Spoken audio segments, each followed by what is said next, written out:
गुरुजी प्रणाम। मो ना श्री मनोज कुमार पंडा, घर कटक जिला नरसिंहपुर ब्लॉक। गुरुजी मु कविता लेखे। कविता लेखा भितर प्राय टाइम फेसबुक रे मु रहे। एमती आपणकर आडभटाइज बारंबार देखिली, कहली कौन ये जिनसटा। तापर एटू देखिली, एटू मते टिके आग्रह अट्राक्शन लागिला। अट्राक्शन लागिला पर मु आपणकर फ्री वेबिनार रे बसिबा पई इच्छा कली एवं बसिली। बसिकी मुझे बहुत जिनस जापारि, अनुभव कली। मु कहली तो बहुत भल जिनस। तापर हेटू कौन करी आपण वेबिनार जोगदेला पुणी रेजिस्ट्रेशन करने इच्छा है। राति आपणकर वेबिनार से दिन सरला बोधे 12:30 राति हो जाता। तेणु मु सुजोग पाई पार्ली आपणकर वेबिनार रे बसिबा एवं आपणकर कोर्स रे मु बसी पार्ली। आउ गुरुजी विश्वास करबनी, मु सकाळ सूर्य किरण किन देखेनी। एमती है राति 5टारू ता पूर्व 4:30 मु उठिक बसची। मो मिसेस दरकार पे मत उठे दिए जो दिन टे लेट हम। मो ज्वर मु कहूँ 8 दिन है, कि से ज्वर थिबा सत्वे भी मु आपणकर को ये छाड़ीनी, मु बसीची। आउ मु कोर्स रे जहाँ जानिली मत बहुत भल लगे। आउ से जो कथा कहते एंजल थेरापी से मनीष रूप भी आसे। गुरुजी मो जीवन पूर्व आसी मु भावुची, कारण एमती मो पुअर देह खराब थिला, मो पाखे पैसा टे न था।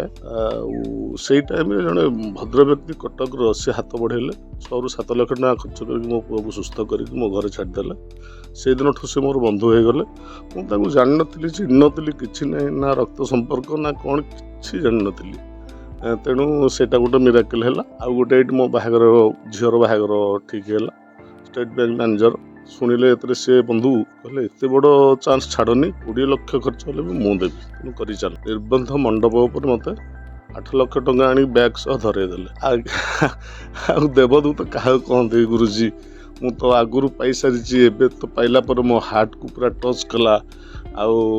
आपण को कोर्स नापी मोर आहरी गोटे समस्या समाधान भी होती रागे। आउ प्राइवेट जॉब करती, प्राइवेट जॉब रु 4 मास है घर बसती। आप विश्वास करें, मु एंजल को एमती मन मन भावुची। काली गला काली संध्या बेले मेडिसिन स्टोर रे बस मेडिसिन पे जाइए। आप विश्वास करेंगे, जड़े एनजीओ मालिक आसिकी पहुँचले। से ये केवे आसती, से मत गोटे ऑफर देकी गले। मनोज बाबू डिसेम्बर 1 रु आप गोटे कम करेंगे, मोर ये जॉइन करेंगे, 20,000 टका आपको सालाड देवी। किंतु आर्लियर टे कम करेंगे। आप जानी करें, से आपन को चूज कर गल। ठीक अच्छे सर, मत कह मु करी, जिते परिश्रम पड़ू मु करी कम, किसी असुविधा ना।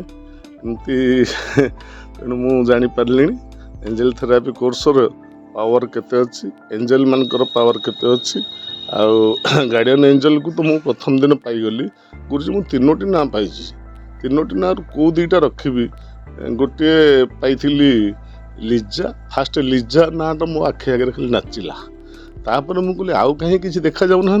तापर जहाँ हो राम आउ जग्गा, ये 2टा ना पुणी आसला।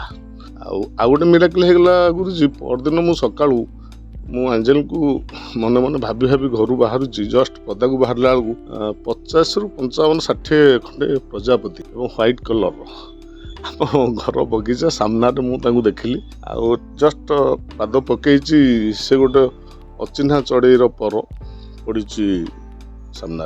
मन मन मुझे जापारि, मु कहली एंजल देखा दौरान जहाँ हो। आउ गुरुजी मुझे कथा कहबी, ये गोटे जिनस थेरापी, एंजल थेरापी प्रत्येक लोक करंतु, निज शरीर पाई, निज परिवार पाई।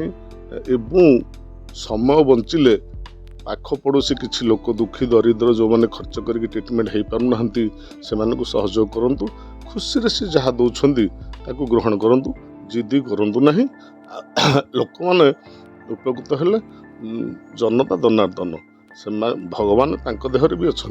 से जदि आम को जो गोटे आशीर्वाद देवे, से आशीर्वाद रे आमर बहुत उन्नति हम। गुरुजी मुझे शेष में कहूँ, आपण हाथ आम मुंड उपर रहू सदा सर्वदा।